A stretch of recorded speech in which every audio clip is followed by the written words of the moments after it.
So my Jeep is staying overheating. So today what we're gonna do is check the head gasket and make sure that that thing is not blown, because if it is, it'll be really expensive and it'll probably take a long time for me to fix. So let's hope for the best and let's just get right into it. Okay, so I picked up this kit from Amazon. This was about 30 bucks. I have it linked down below. But what this does is it uses this liquid here and this device here to check if you have a head gasket issue on your car. The way this works is you place this inside this rubber piece. This goes where your radiator cap goes, and then you use this liquid here to fill in this section here, and you start the car. And if there is a head gasket leak, it'll cause this liquid here to turn a different color in this area. Now, I did see some reviews about this kit where this liquid was already yellow when they got shipped. And right here, it does have a card that says if you have an issue to message them. So luckily we don't. Here you have the manual as well that shows you how much to fill it.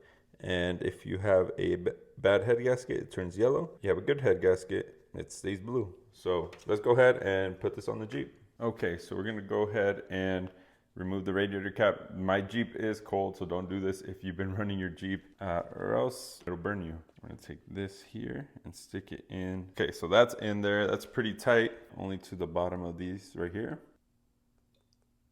I might have filled it in a little bit too much. So make sure this is tight on there. I did remove some to make it even. Now we're gonna start the Jeep and then make sure that the engine warms up and this doesn't change to the color yellow.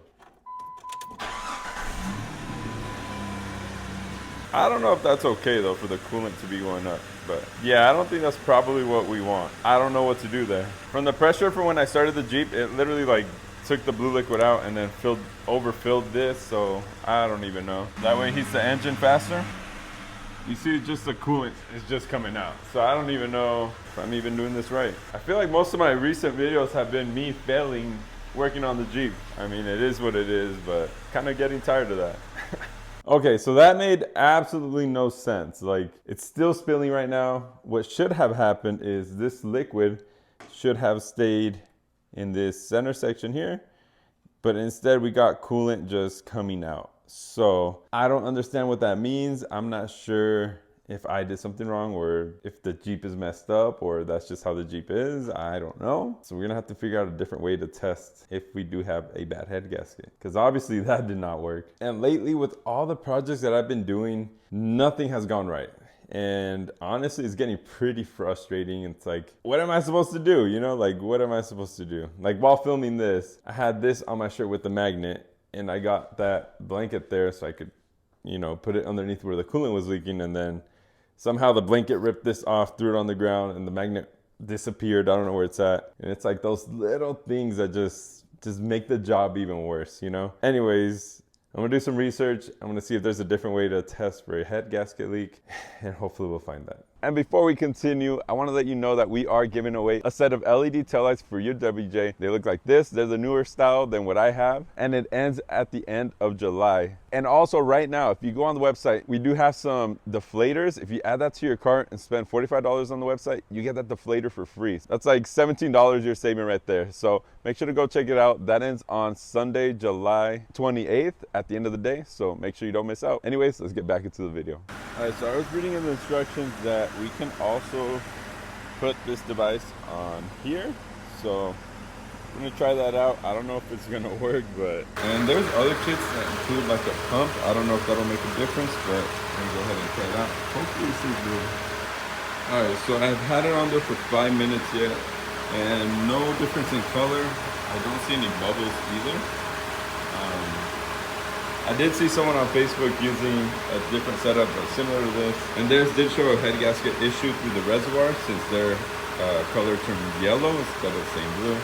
This one is still blue, so I'm assuming that I don't have a head gasket issue, but we are still overheating. Okay, so I talked to my boss, and he knows a lot more about cars, and asked him for some advice, what he thinks I should do. And he said, since the coolant was coming out of the system, he believes that there is a pocket of air in the engine. So what we're gonna do is we're gonna use this funnel here, which you can pick up like on Amazon or whatever, to release the air in the system, in the cooling system. And that's what we're gonna do today. So I'm gonna go ahead and turn on the Jeep and then, you know, let it do its thing, see what happens. All right, so we got coolant in the funnel. So now we're gonna let the engine go through its cycle, and then hopefully we get some air bubbles out.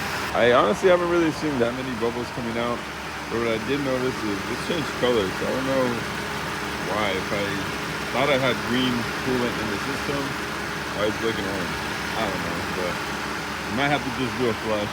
But yeah, like there's not really much air coming out. Maybe there was some that I didn't really see, but I'm gonna test drive it now and then just hope for the best, I guess. So the Jeep was sitting there with the funnel for like 35-40 minutes, never overheated, right? And then take the funnel off, put the radiator cap back on, start driving it, and then it starts overheating again. While I was burping the system, what I noticed, I don't know if you guys did, but the coolant, it's green, right? And then as I was bleeding the system, the coolant started looking like orangish. So I think I'm gonna have to do a flush just to be sure that, you know, maybe that's causing an issue or something. But I wanted to get some opinions from you guys. Like if you guys are more, I'm not super mechanically inclined when it comes to engine work, so what do you guys think is causing this issue? I did replace the fan not too long ago, maybe about a year ago, with an AutoZone one, so I'm kind of curious if maybe it's not pulling enough CFMs anymore. Maybe the motor's going out, even though it's a new fan. The fan does turn on, it does pull air. Like I put a piece of paper at the grill and it was holding the paper in place, so I know that that's working. So it's not the fan relay because it does turn on. Obviously I changed out the thermostat. The radiator, it's about maybe